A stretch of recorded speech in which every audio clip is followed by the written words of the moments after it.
Hello and welcome to In Depth. I'm Tina Jha. In the wake of massive protests in the Northeast over the Citizenship Amendment Act, several references have been made to the inner line permit system in large parts of the region.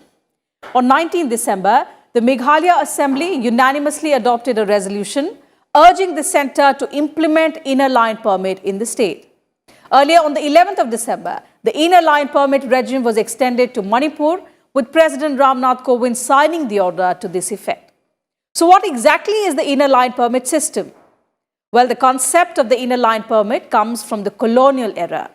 Under the Bengal Eastern Frontier Regulation Act of 1873, the British framed regulations restricting the entry and regulating the stay of outsiders in these designated areas. The system is currently in force in 4 northeastern states, that of Arunachal Pradesh, Nagaland, Mizoram, and now Manipur as well. And no Indian citizen can visit any of these states unless he or she belongs to that state, nor can he or she overstay beyond the period specified in the ILP. In addition, the Sixth Schedule of the Constitution provides for the administration of tribal areas in the states of Assam, Meghalaya, Tripura, as well as Mizoram to safeguard the rights of the tribal population in these states. On the show today, we talk in greater detail about the Sixth Schedule, the inner line permit regime, and the powers bestowed upon these states that are covered under these.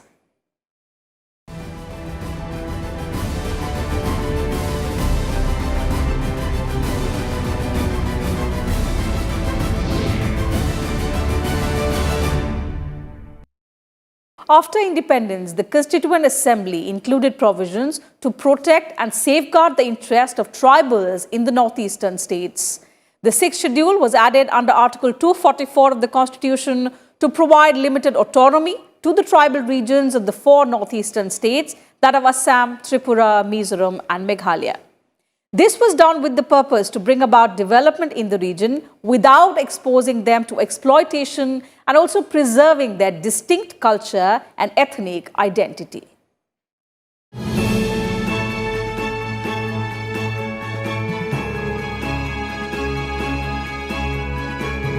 The Constitution has made special provisions for the administration of tribal-dominated areas under the Sixth Schedule in Article 244.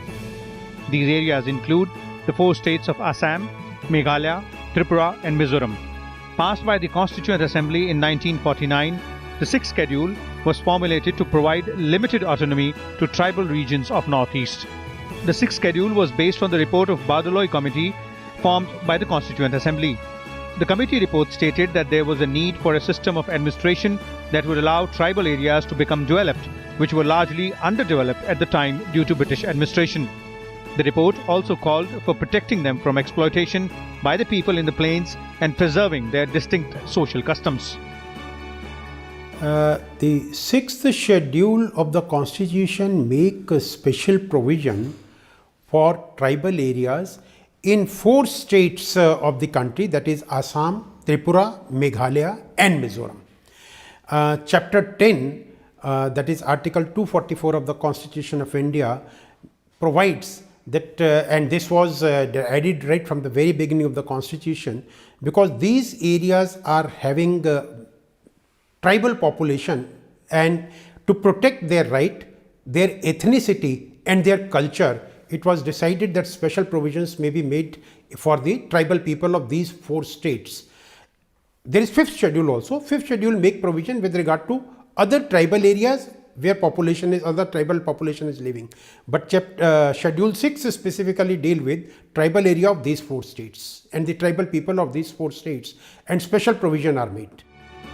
The Bardoloi Committee drafted a schedule to the Constitution detailing the administrative mechanism for these areas that was added as the Sixth Schedule under Article 244. It included setting up district councils. Autonomous district councils are bodies representing a district to which the Constitution has given varying degrees of autonomy within the state legislature. In all, 10 areas in the Northeast are registered as autonomous districts. 3 autonomous districts, each in Assam, Meghalaya and Mizoram, and 1 in Tripura. As per the Sixth Schedule, each autonomous district must have a district council consisting of not more than 30 members. A separate regional council is constituted in autonomous regions. majority of the population regard to tribal are concentrated in this particular area. It's not that in other states also the population is not there. In other states also tribal population is there, and their rules and regulations are governed by Schedule 5 of the Constitution, not by Schedule 6. Schedule 6 is specifically relatable to these 4 states. And to protect their ethnic values, their tribal culture, and to protect them from the exploitation from people who are non-tribal and allowing them to enter into that area, a special provision is made in the Constitution. The governors of these states are empowered to take decisions regarding the areas under the Sixth Schedule.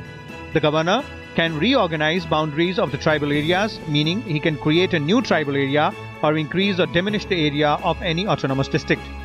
If there are different scheduled tribes in an autonomous district, the governor may, by public notification, divide the area or areas inhabited by them into autonomous regions. The governor can unite 2 or more autonomous districts or parts of them so as to form one autonomous district. The governor can also alter the name of any autonomous district. The governor may also appoint a commission to examine and report on any matter relating to the administration of the ADCs.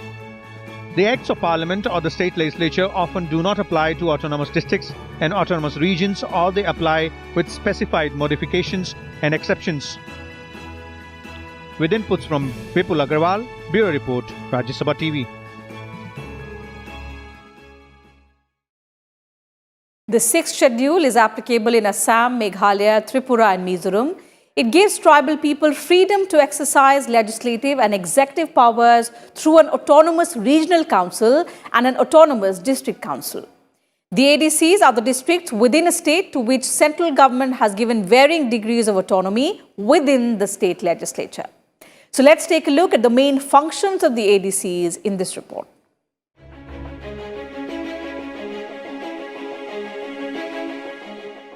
The sixth schedule gives tribal people freedom to exercise legislative and executive powers through autonomous district councils and autonomous regional councils.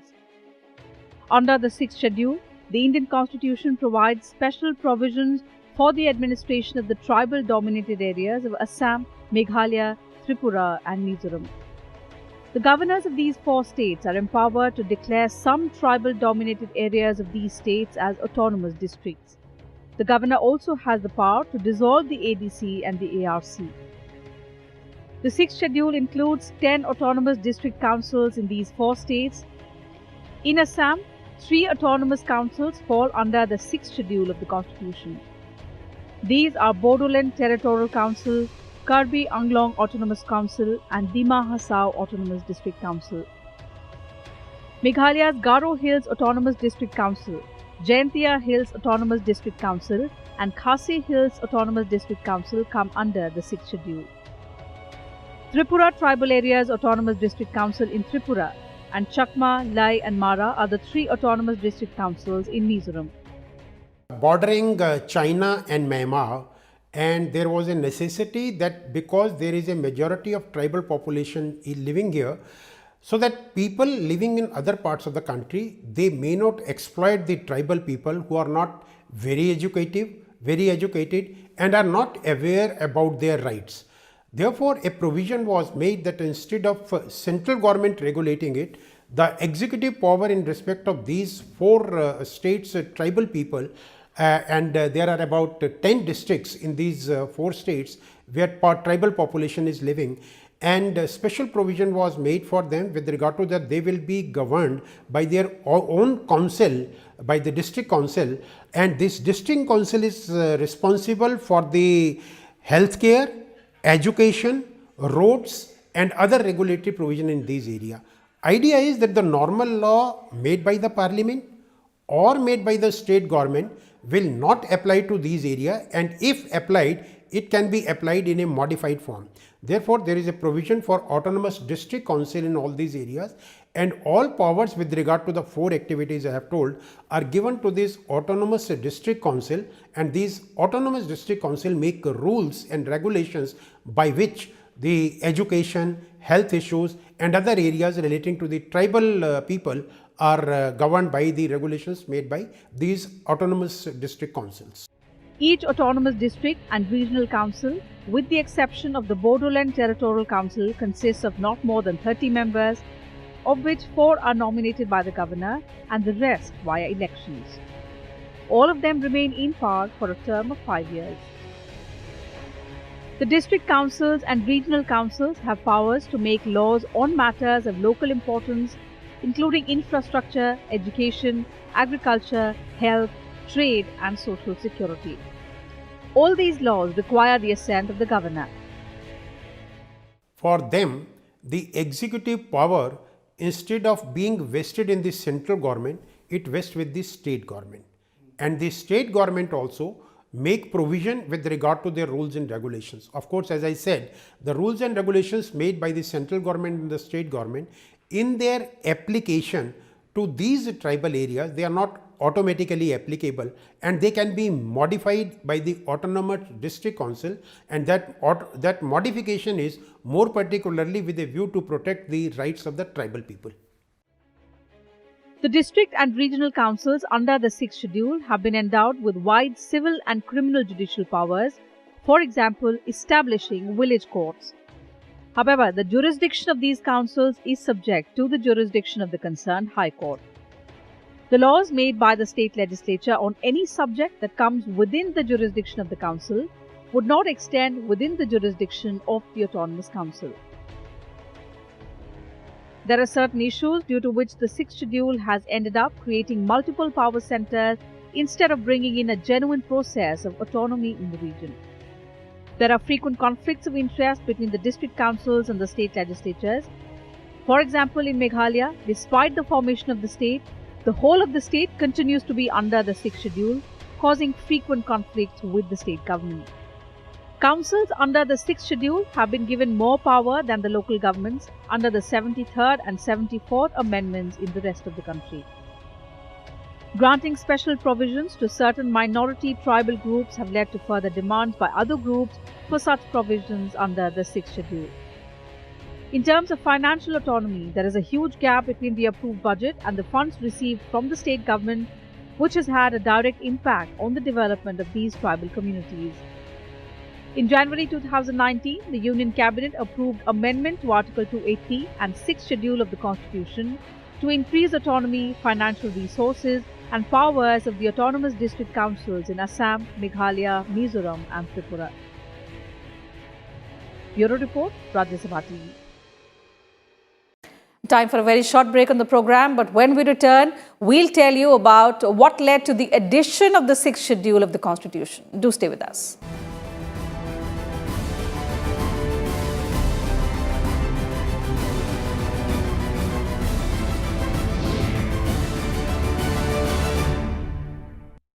Welcome back. You're watching In Depth. The 6th Schedule to administer and provide autonomy to tribal areas of Assam, Meghalaya, Tripura and Mizoram was added by the Constituent Assembly in 1949. So let's now look at the historical background and what led to the addition of the 6th Schedule to the Constitution. In the year 1822,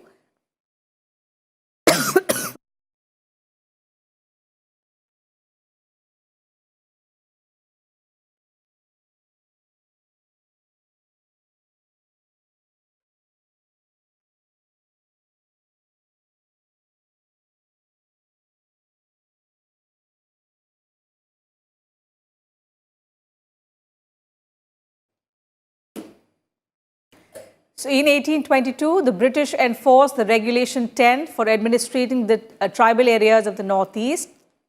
In 1873, the British Indian administration enacted the Bengal Eastern Frontier Regulation 1873 to safeguard the tribals of eastern part of Bengal. The 1873 regulation is popularly known as Inner Line Regulation or Inner Line Permit. Scheduled Districts Act of 1874 was enforced in the hill districts where Inner Line Permit was not extended. Subsequently, the whole area was brought under the Inner Line Regulation. The entire tribal-dominated backward districts were declared as scheduled districts by the Scheduled District Act of 1874. A new term was introduced in the Government of India Act of 1935 called Excluded Area. Excluded area meant most backward, tribal areas which were under direct rule of the governor, having no representation in the provincial legislature. An advisory committee on fundamental rights for minorities and tribals, an excluded area, was also set up. Vallabhbhai Patel was appointed as its chairman by the Constituent Assembly. The Bordoloi Committee's report was discussed by the drafting committee and its recommendations were added in the Sixth Schedule. After a number of amendments, the Sixth Schedule was finally incorporated in Article 244, Clause 2 and 275, Clause 1 of the Constitution of India.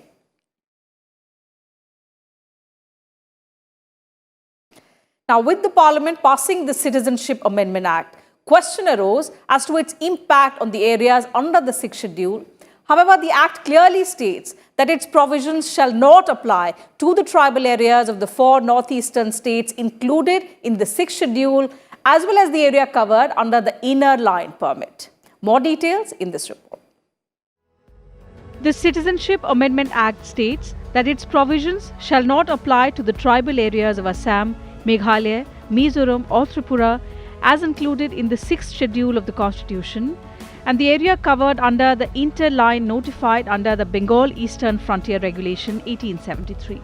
On 19 December 2019, the Meghalaya Assembly unanimously adopted a resolution urging the centre to implement the Inner Line Permit in the state under the Bengal Eastern Frontier Regulation 1873.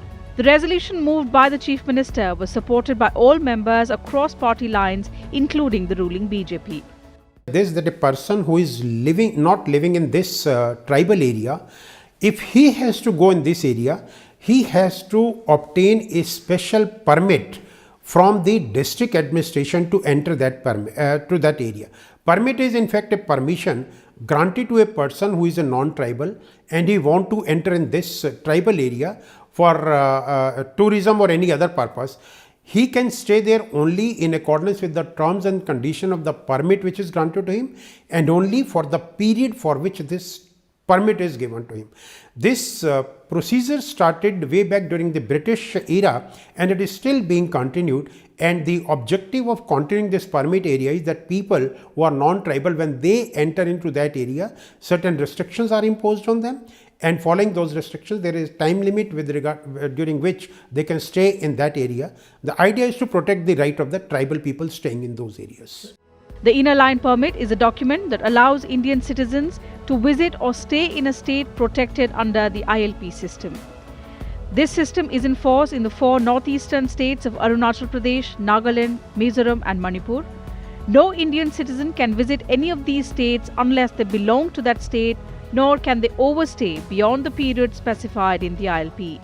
To visit ILP regime states, outsiders, including people from other states of the country, need to take permission. When it comes to tribal areas, these are areas declared in the Sixth Schedule under Article 244 Clause 2 and 275 Clause 1 of the Constitution in the states of Assam, Meghalaya, Tripura and Mizoram. Tribal areas under Sixth Schedule have been declared in 10 districts of Assam, Meghalaya, Tripura and Mizoram. The Sixth Schedule was formulated to provide limited autonomy to tribal regions in the northeast based on a report of the Bordoloi Committee that was formed by the Constituent Assembly. The report said that due to the administrative system followed by the British, tribal areas of Assam were isolated from other parts of the country. Since most of the areas were severely underdeveloped, there was a need for a system of administration that would allow the tribal areas to become developed while protecting them from exploitation by the people in the plain areas and preserving their distinct social customs. The bill was introduced in the parliament in the last Lok Sabha. There was no exclusion of the tribal areas. But in the bill which was reintroduced after being considered by the committee and reintroduced when the Lok Sabha was reconstituted, the 4 states which are there in the 6th schedule, they have been kept out of the purview of the Citizenship Amendment Act. Manipur and Tripura were princely states. Both joined the Indian Union in 1949, but they were out of the scheme of the 6th Schedule. Only from 1985, the 6th Schedule was implemented in Tripura's tribal areas, but in Manipur, the centre said it would be extended shortly, but it never took place. Under the Foreigners Protected Areas Order 1958, All areas falling under the inner line and the international border of the state are declared as protected areas.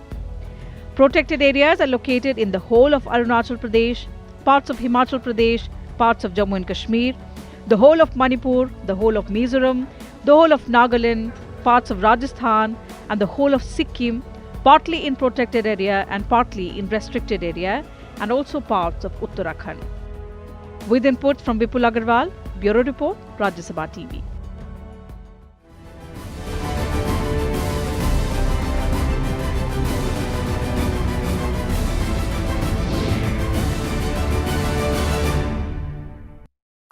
So that's it from us today in depth. We'll be back same time on Monday now with a comprehensive view on some other subject of current significance. In case you missed the television broadcast of our program, you can also watch it online on YouTube and Twitter. And of course, you can also send in your feedback and suggestions about our program. Thank you for your time.